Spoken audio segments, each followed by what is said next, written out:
نحمده ونصلي على رسوله الكريم اما بعد فاعوذ بالله من الشيطان الرجيم بسم الله الرحمن الرحيم ولئن سألتهم من خلق السماوات والأرض وسخر الشمس والقمر ليقولن الله فأنى يؤفكون الله يبسط الرزق لمن يشاء من عباده ويقدر له إن الله بكل شيء عليم وَلَئِنْ سَأَلْتَهُمْ مَنْ نَزَّلَ مِنَ السَّمَاءِ مَاءً فَأَحْيَا بِهِ الْأَرْضَ مِنْ بَعْدِ مَوْتِهَا لَيَقُولُنَّ اللَّهُ قُلِ الْحَمْدُ لِلَّهِ بَلْ أَكْثَرُهُمْ لَا يَعْقِلُونَ وَمَا هَذِهِ الْحَيَاةُ الدُّنْيَا إِلَّا لَهْوٌ وَلَعِبٌ وَإِنَّ الدَّارَ الْآخِرَةَ لَهِيَ الْحَيَوَانُ لَوْ كَانُوا يَعْلَمُونَ صدق اللہ العظیم۔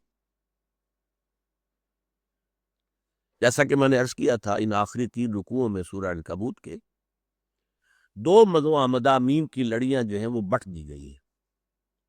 ایک مضمون ہے اہل ایمان سے خطاب کہ جو شدید آزمائشوں سے دوچار تھے، جنہیں ستایا جا رہا تھا، تکلیفیں دی جا رہی تھی، ان کو ہدایات دی جا رہے، ایک مضمون۔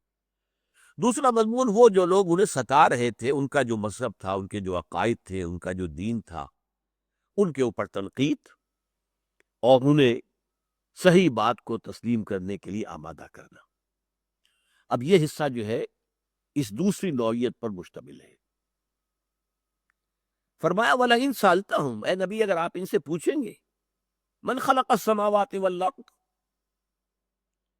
کون ہے جس نے کہ آسمان اور زمین پیدا کیے، وَسَخَّرَ الشَّمْسَ وَالْقَمَرَ، اور سورج اور چاند کو لگا دیا خدمت گزاری کے اندر تمہارے، مسخر کر دیا، لَيَقُولُنَّ اللَّهُ، فوراً کہیں گے اللہ نے کیا، فَأَنَّىٰ يُؤْفَكُونَ، پھر کہاں سے اچکائے جاتے ہیں، اچک لیے جاتے ہیں۔ یہ اشارہ ہے کہ فطرت انسانی کے اندر توحید ہے، شرک نہیں ہے۔ جب تم اوپر کے تمہارے ملمے ذرا سے رگڑ دیے جائے تو اندر سے توحید نکل آئے گی، تمہارے اندر توحید ہے۔ یہ تم نے تانا بانا جو ہے مکڑی کے جالے کی طرح کچھ اور غلط چیزوں کا بن لیا ہے۔ ان کا معاملہ یہ تھا عرب کے مشرکوں کا کہ وہ یہ کہتے تھے آسمان و زمین کا خالق اللہ ہے اور کوئی نہیں ہے، نہ لات نہ عزا نہ منات نہ حبل کوئی تھے۔ البتہ یہ دیویاں ہیں جو اللہ کی بڑی منظور نظر ہیں، لاڈلی بیٹیوں کی طرح ہیں، تو یہ سفارش کرتے ہیں جی تو بیڑا پار ہو جائے گا بس۔ اس لیے وہ ان دیویوں کو پوچھتے تھے، یہ نہیں تھے کہ انہوں نے کائنات بنائی ہے، آسمان و زمین کا نظام یہ چلا رہی ہیں، نہیں نہیں، اس کو مانتے تھے۔ تو قرآن کھود کرید کر کے ان کے اندر سے یہ بات نکالواتا ہے۔ وَلَئِن سَأَلْتَهُمْ مَنْ خَلَقَ السَّمَاوَاتِ وَالْأَرْضَ، اے نبی آپ ان سے پوچھیں کس نے پیدا کیے زمین و آسمان اور کس نے مسخر کر دیا ہے سورج اور چاند کو، یہ فوراً کہیں گے، لازماً کہیں گے، لَيَقُولُنَّ، لازماً کہیں گے اللہ، اللہ نے بنایا، فَأَنَّىٰ يُؤْفَكُونَ، اوفیکا یوفکو کہتے ہیں کسی کو اچک لینا کہیں سے۔ اس بات کو مان کر پھر کون ان کو اچک کر لے جاتا ہے، یہ اچک لیے جاتے ہیں، پھر جو ہے اپنے شرک کے اندر مبتلا ہو جاتے ہیں۔ اللہ یبسط الرزق لمن یشاء ویقدر، پھر یہ کہ رزق جو ہے اس کے خزانے اللہ کے ہاتھ میں ہیں، جس کے لیے چاہتا ہے کشادہ کر دیتا ہے اور جس کے لیے چاہتا ہے اس میں کچھ کمی کر دیتا ہے، یقبض، قبض کر لیتا ہے، روک لیتا ہے۔ ان اللہ بکل شیء علیم، اور اللہ تعالیٰ ہر شے پر قادر، قدرت اس کی کامل ہے۔ جیسے اس نے آسمان اور زمین بنائے، ایسے ہی اس دنیا کا جو نظام چل رہا ہے وہ بھی اس کے دست قدرت میں ہے۔ ایک شخص بننا چاہتا ہے ملینئر بلینئر، یہ بھی ہو سکتا ہے، کوشش کرے تو کچھ مل جائے اسے، لیکن ضروری تو نہیں کہ اس کی خواہشات پوری ہو جائیں، وہ تو اللہ ہی کا فیصلہ ہوگا۔ کبھی اللہ انسان کو چھپر پھاڑ کے دے دیتا ہے، کسی کو توقع ہی نہیں ہوتی اور مل جاتی ہے دولت کہیں سے۔ کہیں ساری محنت کے باوجود آخری وقت تک وہ جوتیاں پٹخارتے رہتے ہیں، کچھ نہیں ملتا۔ تو یہ اللہ کا اختیار ہے، کسی اور انسان کا اختیار نہیں۔ اللہ یبسط الرزق لمن یشاء من عبادہ ویقدر لہ، ان اللہ بکل شیء علیم۔ یقدر اندازے سے دینا، ایک ہے کھلے ہاتھ دینا، لے جا، ایک ہے اچھا کیا تمہاری ضرورت ہے، بس اتنے میں پوری ہو جائے گی نا، یہ لے جاؤ۔ اور یہ سارے فیصلے وہ کرتا ہے اپنے کامل علم کی بنیاد پر۔ پھر سوچ دیکھیے، وَلَئِن سَأَلْتَهُم مَّن نَّزَّلَ مِنَ السَّمَاءِ مَاءً فَأَحْيَا بِهِ الْأَرْضَ بَعْدَ مَوْتِهَا، اے نبی اگر آپ ان سے پوچھیں گے کس نے آسمان سے پانی برسایا اور اس کے ذریعے سے زمین کو مردہ ہونے کے باوجود اثر نو زندگی دے دی، لَيَقُولُنَّ اللَّهُ، فوراً کہے گے اللہ نے، یہ اللہ کرتا ہے۔ یہ بات میں نے بہت دفعہ کہی ہے اور اس کو ذرا اچھی طرح پھر نوٹ کر دی۔ دنیا کے جتنے مشرکانہ نظام ہیں، مشرکانہ مذاہب، ان میں خدا کا انکار نہیں ہے۔ ایک بڑے خدا کو تو مانتے ہیں کہ وہ ایک ہے، البتہ چھوٹے خدا، چھوٹے چھوٹے خدا اور خدانیاں، یہ انہوں نے اضافی طور پر گھڑ لیے۔ چنانچہ گریک اور رومن مائتھولوجی میں بڑے جی سے لکھتے تھے گاڈ، وہ ایک ہی تھا، اومنی پوٹنٹ، اومنیشینٹ، اومنی پریزنٹ، علی کل شیء قدیر، بکل شیء علیم، اور ہوا معکم اینما کنتم، وہ ایک ہی تھا۔ لیکن گاڈز اینڈ گاڈیسز جو چھوٹے جی سے لکھتے تھے وہ بے شمار تھے، گنتی نہیں ممکن۔ ہندوؤں میں مہادیو ایک، مہادیو تو ایک ہی ہو سکتا ہے، دو تو نہیں ہو سکتا۔ ہاں، دیوی اور دیوتا بے شمار۔ اسی طرح عربوں میں کیا، اللہ وہ ایک، الہ بہت سے ہیں، الہ، اللہ ایک ہی ہے۔ یہ وہی فرق ہے جو کیپٹل جی اور چھوٹے جی میں ہے۔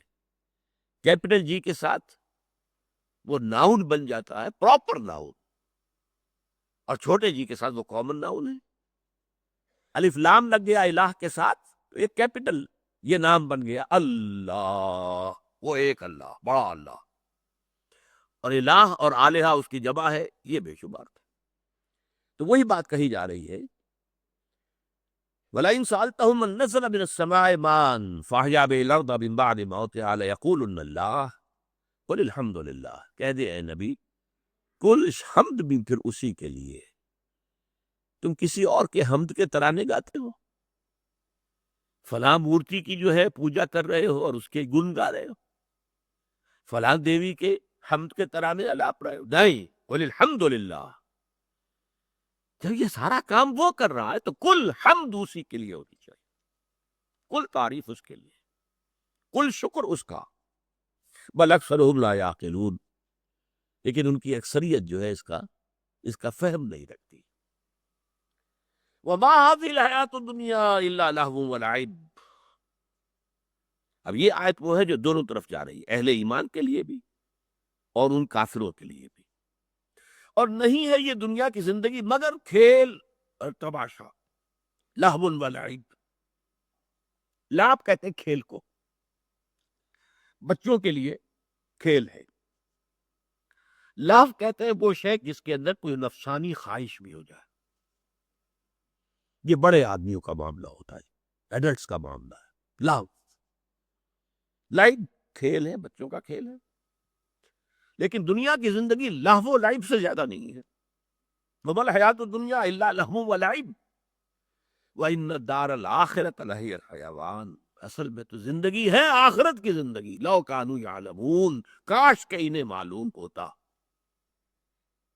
اب دیکھیے یہ صبر علی الابتلاء کے لیے سب سے بڑی بنیاد یہ ہے کہ ہمیں پتا ہو یہ زندگی تو عارضی ہے، کل نہیں تو آج، آج نہیں تو کل ختم ہو جائے گی، اور 10 سال جی لیں گے تو کیا ہو جائے گا؟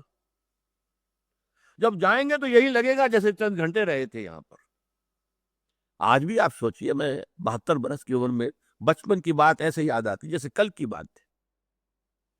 ایسے ہی قیامت کے دن اللہ تعالیٰ کہتا ہے کہ ان لوگوں کو ایسے محسوس ہوگا دنیا میں چند گھنٹے رہے تھے، ساعۃ من نہار، بس کوئی ایک گھڑی دن کی وہ ہم دنیا میں گزار کر آئے، یہ معلوم ہو۔ اصل زندگی تو آخرت کی، وَإِنَّ الدَّارَ الْآخِرَةَ لَهِيَ الْحَيَوَانُ، آخرت کا گھر جو ہے اصل زندگی وہ، لو کانوا یعلمون، کاش کہ انہیں معلوم ہوتا۔ بتائیے اس چیز پر جب گہرا یقین ہو تو کس امتحان سے آدمی پیچھے ہٹے گا؟ بھئی زیادہ سے زیادہ بات یہ نا کہ جان لے لو گے، وہ تو مجھے جانا ہی ہے، آج نہیں تو کل۔ نشان مرد مومن بات تو گویا جو مر گیا تبسم بر طبع اوست. بندہ مومن کی تو نشانی یہ ہے، علامہ اقبال کہتے ہیں کہ جب موت آتی ہے تو اس کے ہونٹوں پر تبسم ہوتا ہے. کیوں؟ آج اپنے محبوب سے قریب جانے کا وقت آ گیا. محبوب سے، محبوب اللہ ہے. یہ دنیا کی زندگی ایک پردہ بنی ہوئی تھی میرے اس کے مابین، اب وہ پردہ اٹھ رہا ہے. تو خوشی ہوگی کہ غم ہوگا؟ اسی لیے جو یہ ہمارے یہاں لفظ استعمال ہوا ہے عرس، کس سے بنا ہے؟ بزرگوں کا عرس مناتے ہیں، لیکن یہ کوئی مسنون چیز نہیں ہے، کوئی دین کی بات نہیں ہے، یہ ہماری گھڑی ہوئی باتیں ہیں. لیکن اس لفظ کی بنیاد کیا ہے؟ کہ بندہ مومن، کوئی ولی اللہ جب مرتا ہے تو گویا کہ اس کی شادی ہو رہی ہے اللہ کے ساتھ. عروسی، عرس جو ہے، عروس، عرس کسے کہتے ہیں؟ دلہن. تو جیسے وہ ایک خوشی کا موقع ہوتا ہے، ایسے ہی ایک بندہ مومن کے لیے، اللہ کے ولی کے لیے موت جو ہے خوشائند ہوتی ہے. نشان مرد مومن باتو گویم جو مر گیا تبسم بر نبی اوست. اس لیے کہ حدیث میں کہا گیا الدنیا سجن المومن و جنت الکافر. اہل ایمان کے لیے تو دنیا قید خانہ ہے. میں نہیں رہنا چاہتا یہاں پر، یہ تو اللہ کا حکم ہے. قید خانے میں کون رہنا چاہتا ہے؟ لیکن عدالت نے فیصلہ کیا ہے تو اب رہنا ہے یہاں پر. کوئی اپنی مرضی اور خواہش سے تو نہیں رہتا وہاں.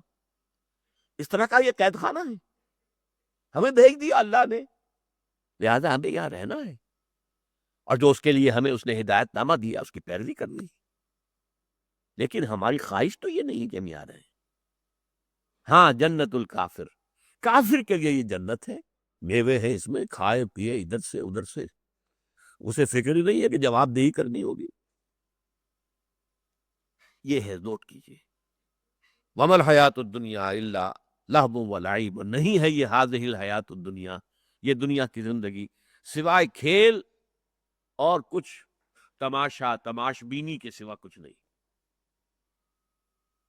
وَإِنَّ دَارَ الْآخِرَةَ لَهِيَ الْحَيَوَانُ. اصل میں تو آخرت کا گھر ہے کہ جو اصل زندگی ہے. لَوْ كَانُوا يَعْلَمُونَ، کاش کہ انہیں معلوم ہوتا. یہ آج جیسا کہ میں نے عرض کیا کہ یہ دو دھاری ہے، اس کے ادھر بھی ادھر بھی. اہل ایمان کے لیے صبر اور استقامت کی بنیاد یہ عقیدہ آخرت ہے،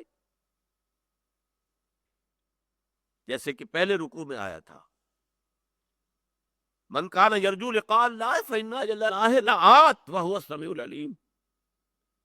جو کوئی بھی اللہ سے ملاقات کا امیدوار ہے اور اسی امید میں وہ سختیاں جھیل رہا ہے، مصیبتیں برداشت کر رہا ہے، وہ مطمئن رہے کہ اللہ کا وہ وقت معین جو ہے وہ آ کر رہے گا. تم حاضر ہوں گے، تمہیں شاباش دی جائے گی، تمہیں جزا دی جائے گی، تمہیں خلعتوں سے نوازا جائے گا.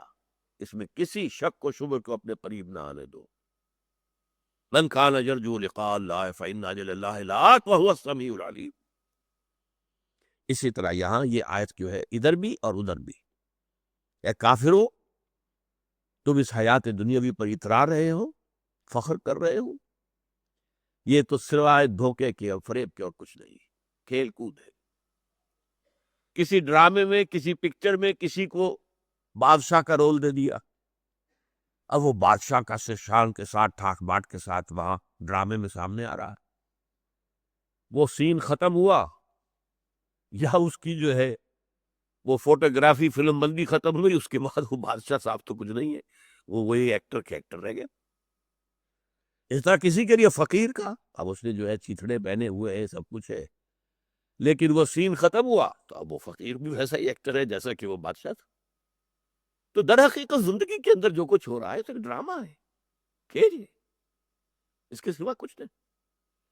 وہ ڈرامہ تمہارا 3 گھنٹے کا ہوتا ہے، یہ 30 برس کا ہے، یہ 60 برس کا ہے، یا 90 برس کا ہے. بس ڈرامہ تو ڈرامہ ہی ہے. حقیقی زندگی جو ہے وہ آخرت کی زندگی ہے. اب دیکھیے دوبارہ پلٹ رہا ہے معاملہ پھر ان کفار و مشرکین کی طرف. فَإِذَا رَكِبُوا فِي الْفُلْكِ دَعَوُا اللَّهَ مُخْلِصِينَ لَهُ الدِّينَ. جب یہ لوگ کشتیوں میں سوار ہوتے ہیں تو یہ اللہ کو پکارتے ہیں اسی کے لیے اپنی اطاعت کو خالص کرتے ہوئے. سمندر اگر پرسکون ہے، جا رہے ہیں تو اللہ یاد نہیں آئے گا. جب سمندر میں تلاطم ہو گیا اور موجیں اٹھنے لگیں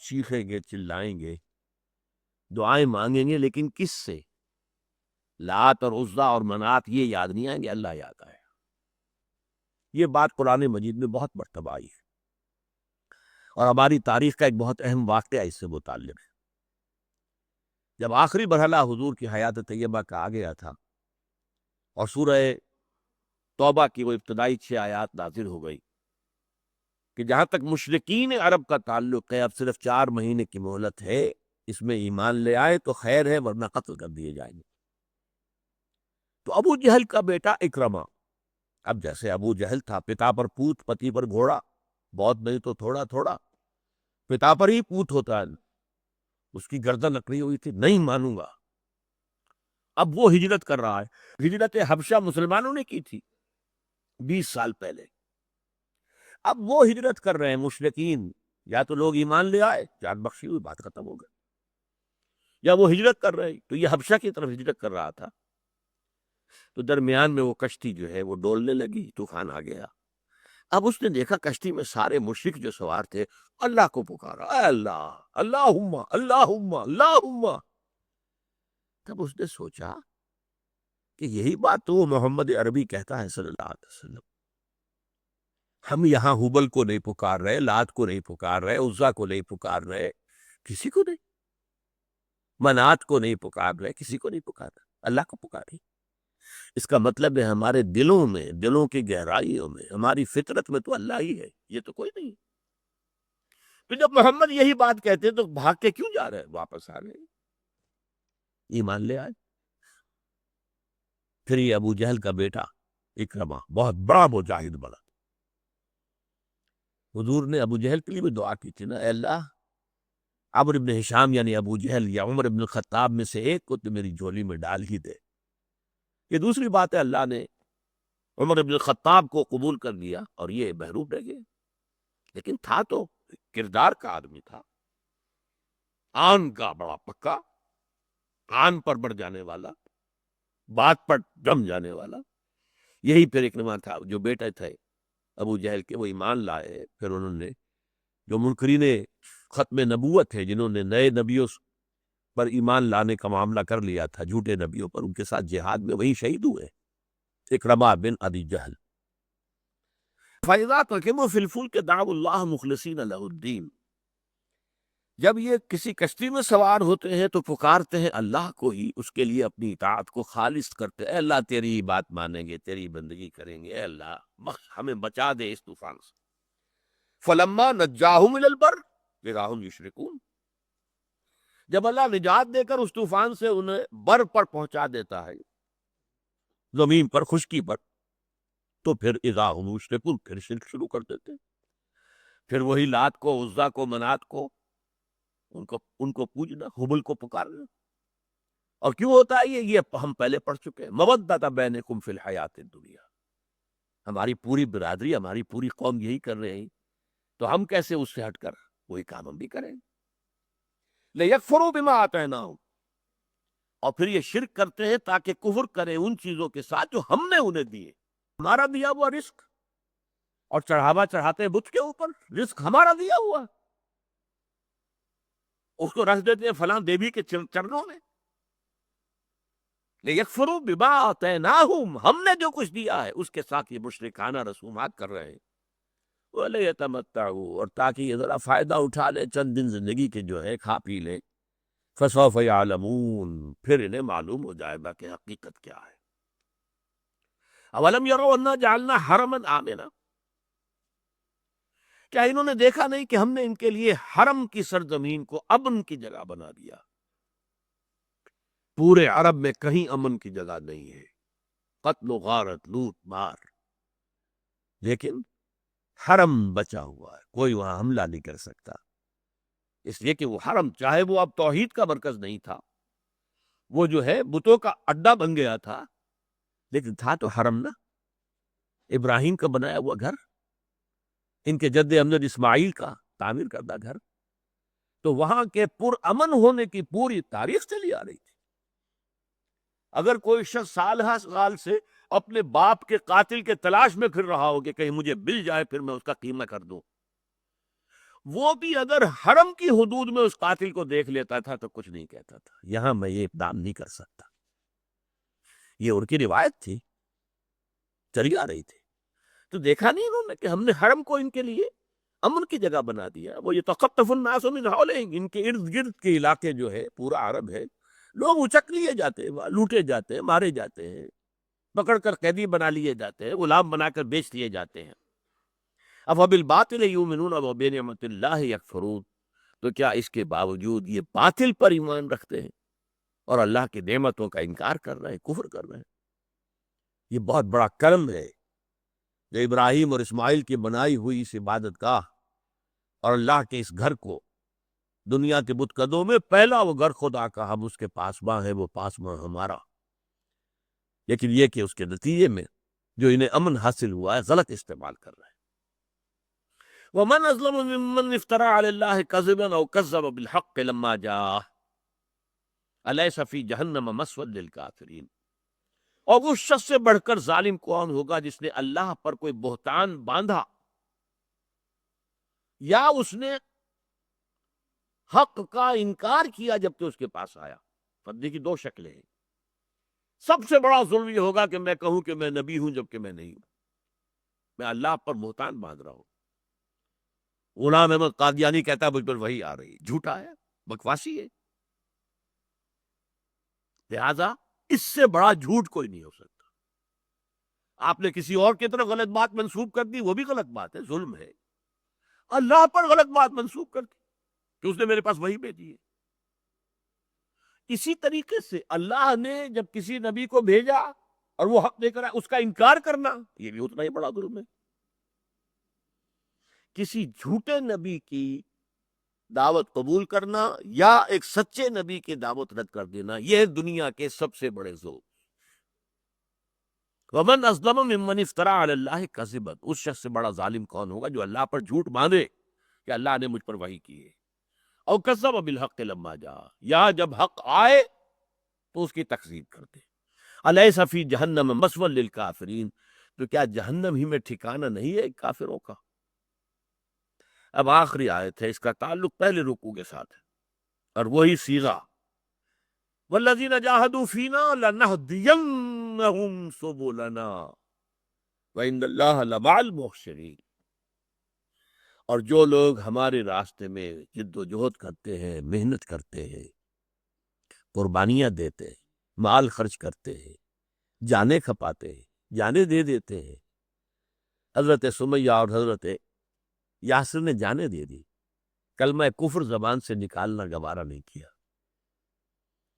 حضرت ابو بکر نے بڑی سے بڑی منہ مانگی قیمت دے کر کتنے ہی غلاموں کو خریدا اور آزاد کر دیا، جنہیں ان کے مشرک آقا، وہ غلام اور قریدے جو ایمان لے آئے تھے، انہیں جو ہے ان کے مشرک مالک آقا جو ہے وہ پرسیکیوٹ کر رہے تھے۔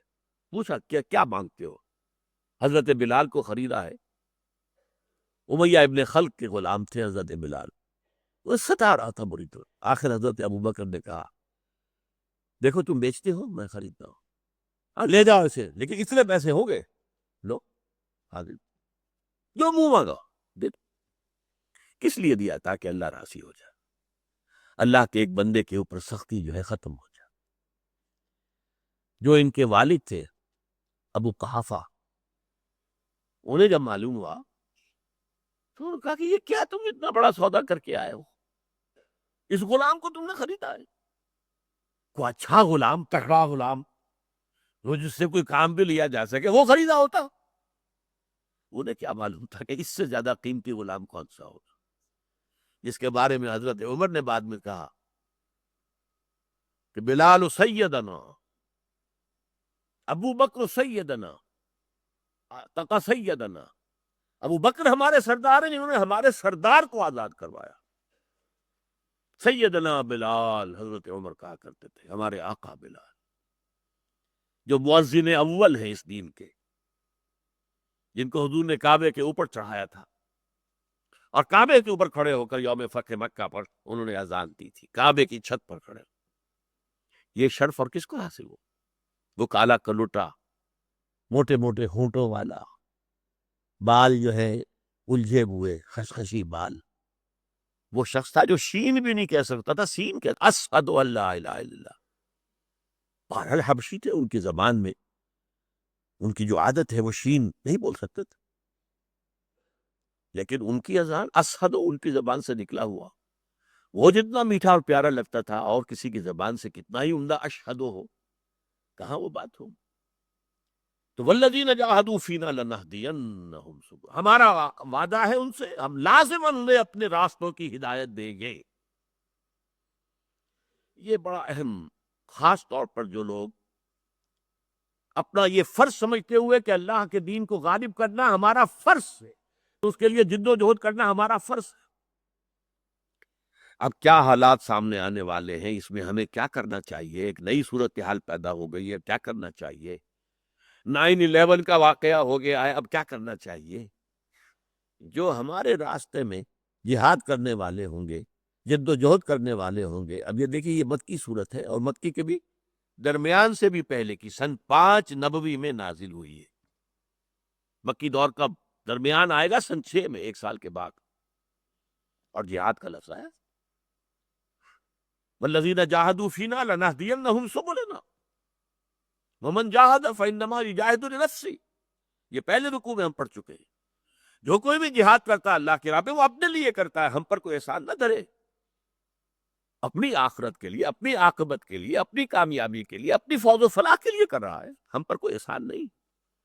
میں نے کہا تھا کہ اس پہلے رکوع کے اندر ڈانٹ ڈپٹ اور دل جوئی اور ہمت افزائی دونوں جو ہے ساتھ ساتھ چلتا ہے، اور کسی مربی اور معلم کا یہ طریقہ یہی ہونا چاہیے کہ وہ حوصلہ بھی بڑھائے اپنے شاگرد کا، ہاں بھیا تم ذہین آدمی ہو، ذرا سی محنت کرو، تھوڑی سی ہمت کر لو تو تم بہت آگے نکل جاؤ، اور پھر ذرا اس کی غلطی ہو تو ڈانٹے بھی، کمی دیکھے تو ڈانٹے بھی، سرزنش بھی کرے، ڈانٹ ڈپٹ بھی، حوصلہ افزائی بھی، ہمت افزائی بھی، نرمی بھی۔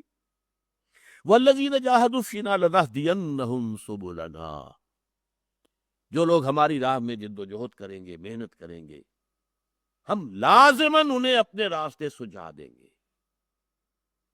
ہر مرحلے پر بتا دیں گے، ادھر جانا ادھر مت جانا، بتا دیں گے ہم، ہمارا وعدہ ہے۔ پھر میں نے آپ سے عرض کیا کہ یہ جو صیغہ ہے عربی زبان میں، فعل مضارع سے پہلے لام، لام مفتوح زبر کے ساتھ، آخر میں نون مشدد، ایک ہوتا ہے اضربو، میں ماروں گا، اور ایک ہوتا ہے لأضربن، میں لازماً ماروں، ان میں زمین و آسمان کا فرق ہے۔ تو یہ لنہدینہم سبلنا، ہم لازماً انہیں ہدایت دیں گے، رہنمائی کریں گے اپنے راستوں کی طرف۔ وَإِنَّ اللَّهَ لَمَعَ الْمُحْسِنِينَ، اور یقیناً اللہ ساتھ ہے احسان کرنے والوں کے۔ احسان کے معنی یہاں پر وہ احسان نہیں ہے جو آپ مجھ پر کریں میں آپ پر کروں، نہیں، احسان حسن سے باب افعال ہے، جو کام کرنا خوبصورت انداز میں کرنا، جو کام کرنا ہے بہتر سے بہتر انداز میں کرنا۔